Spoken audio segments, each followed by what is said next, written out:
Okay, so let's move on to another case that I'm going to show you how you have to use Illumina 3D to help program our patients. Here I'm still in the initial program. Once you see the patient for the first, second time, what you have to do in order to achieve a good parameters and polarity in the first 6 months. As I mentioned in other classes, if you start correctly, it's easier to improve the patient over time. If you start steering your car in this direction and then you have to turn, it's really difficult to turn after some months of stimulation. This is why you have to start to program in the most perfect way with the most perfect polarity and contacts in your patients. So you have to spend time in the first appointment with your patients after the surgery. This is why the monopolar review, the clinical feeling that you see when you start to increase the current in your patients is really important. And once you decide to go in that way, in the other appointments, it's easier because you only have to increase a little bit the current, the stimulation, sometimes the pulse width, and then to reduce the medication in your patients with Parkinson's disease. When we use Illumina 3D, the idea is you have to imagine the Illumina as a friend of you that's sitting beside of you, and they are telling you, oh, I would choose this contact to stimulate this patient. It's one opinion from your friend, but you are in the charge. You are going to choose the best parameters based on the opinion of Illumina, but you can refine them. And that's what I'm going to show you in this case, how you're going to refine the Illumina's opinion. That's the idea.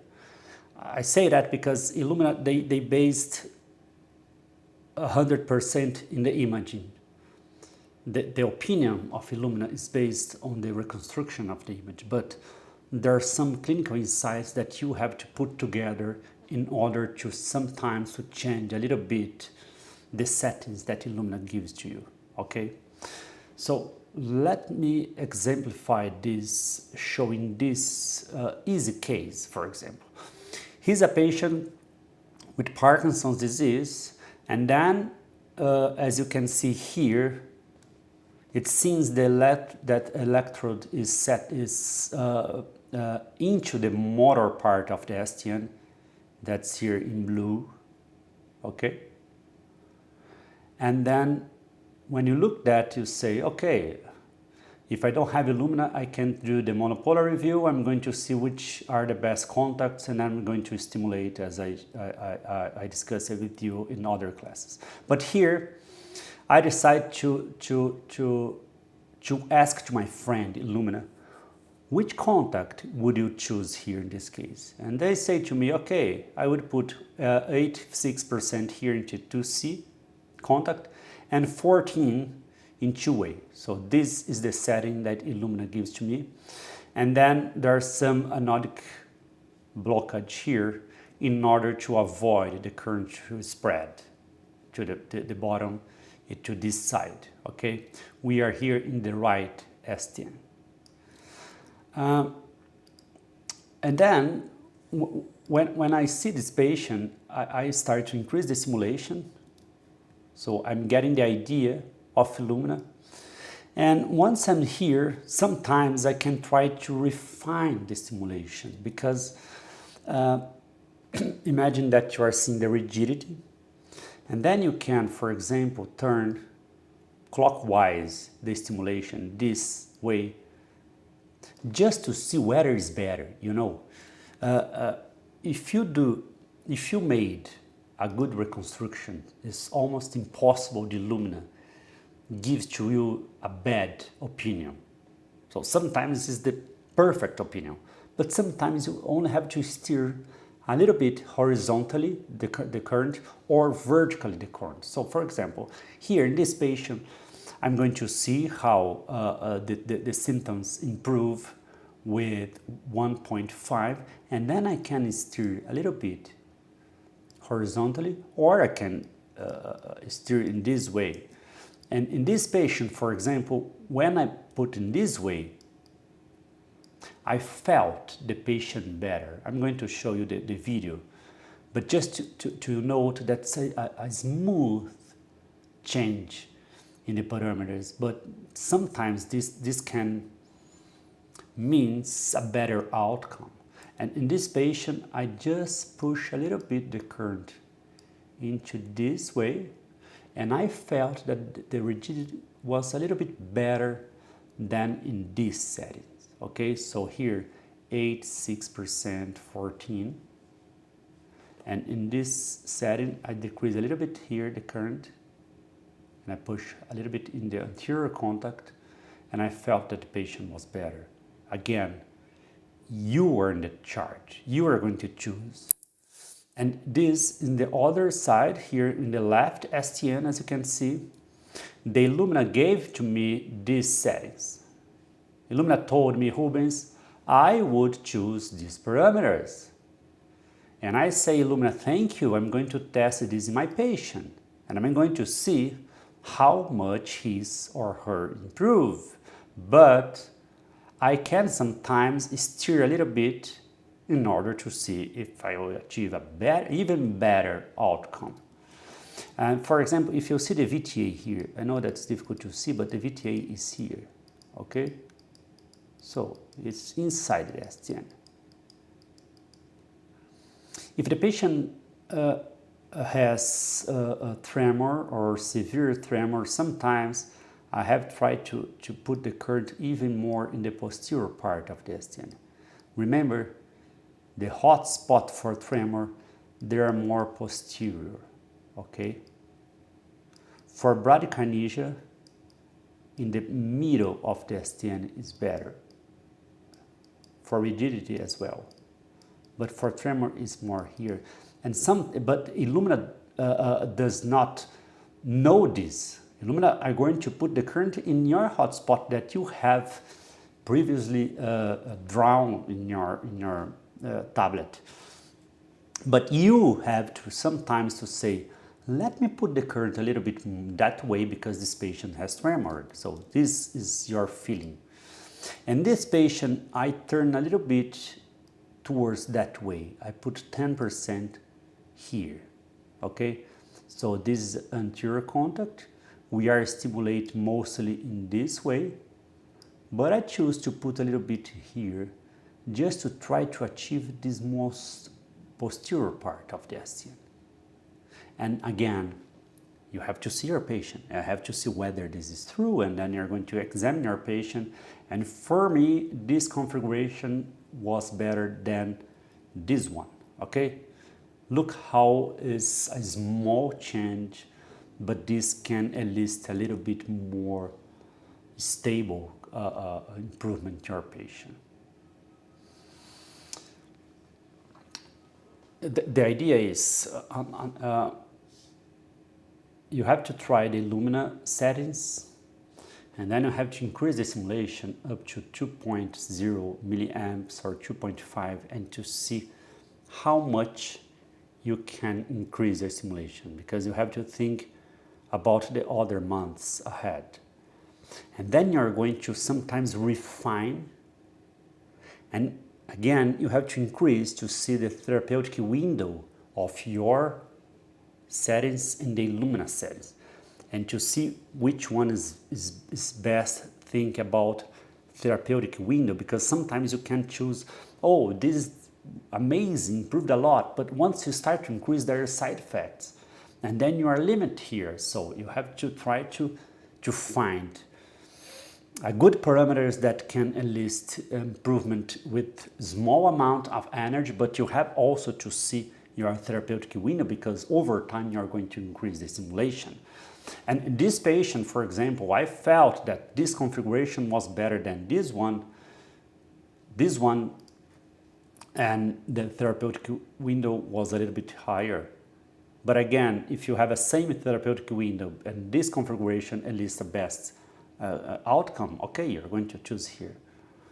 So as you can see, to do that, you can waste some time, maybe 20 minutes or 30 minutes. But once you do that, okay, now you have to, in the first appointment, you have to keep these parameters and keep this polarity, and then you're going to increase the parameters over weeks.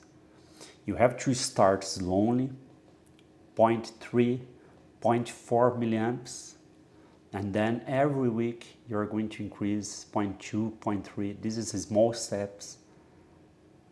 And then after 1 month, this patient's coming again to our office.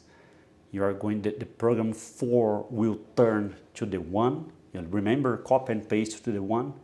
And then the 2, 3, and 4, the newer ones, you are going to increase a little bit. And this is how you have to program your patient. You can increase in more asymmetrical way. For example, if the patient tremors more in the right hand, I'm going to increase a little bit more in the leftist hand. This is obvious. You don't have to be symmetric in the stimulation, okay? And then over weeks, you're going to reduce the medication. For example, you are going to remove the entacapone, resigilin or sulfonamide. You are going to decrease a little bit the peak, the levodopa peak, because the patients sometimes are going to experience dyskinesia and so forth. Okay, that's the idea of DBS program. And in this patient, look here in the off stimulation. As you can see, the tremor in the right hand is a little bit worse. And then here, after I use these settings that I felt that was the best one, okay? And then 3 months after the surgery here, off stimulation, and here, you know, this is initial program. And just to show you what's the idea. Imagine that this patient come to you and then the program 4 became program 1. And in this patient, I use 1.5 milliamps, 60 milliseconds, and the frequency of 143 hertz. It's not too much frequency, okay? Sometimes I increase a little bit when the patient is tremor dominant. And then in this patient, look how different is the polarity. Here I'm using this contact because they are better, and here this one. Look how how DBS is nice when you have completely independent sides to stimulate. And then let's see the program 2. I increase a little bit, you know, 0.2. Just to reduce a little bit more the medication and to improve a little bit more the tremor, but the patient was already satisfied. And then here, I put 70 milliseconds as the pulse width. So overall, when I achieve 1.4, 1.6 milliamps, I start to increase the pulse width. Please keep this in mind. And then this is the program 3. And then the patient will change weekly. And then they will achieve the program 4. That's 1.8, 1.87. And then, as you can see, the patient is only improving over time. And after 3 or 4 months, the surgery, I will achieve this stimulation. And the patient is really, really, really satisfied. Okay, so again, I started stimulation with 0.3, after 1 week, 0.5, 0.7, 0.9, the patient come again, 1.1 or 1.2, and then when I'm 1.4, 1.5, it's the patient's okay, I will leave the stimulation. But if I feel that I still can decrease a little bit medication and improve the symptoms, I will increase a little bit the pulse width and then a little bit the current. And that's the idea. In the first 3-4 months, this is the idea that you have to keep in mind to program your patient. This is the other patient that I did exactly the same. I have many patients with this plan. Here's the patient with, as you can see here,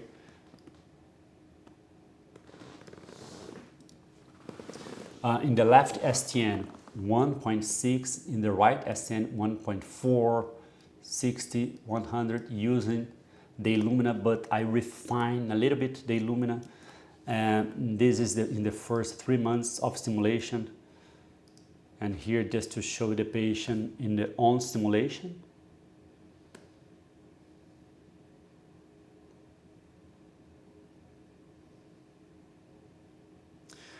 With a good tremor and rigidity control, and now I'm just turning off the stimulation, and then you're going to see how the patient worsens, because obviously I removed all the stimulation. Okay?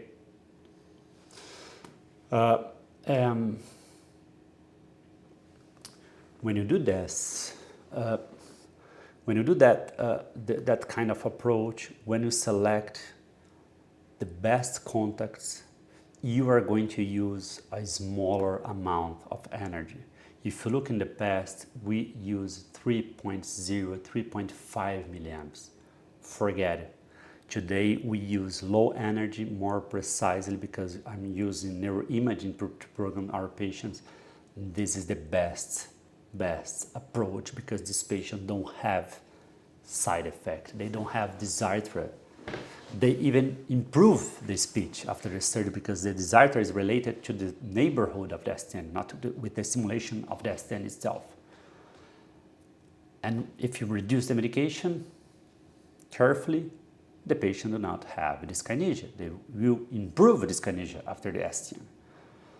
Okay, you got it, this case. If you have some question or doubts, please post here. I'll be happy to answer. Have a wonderful day.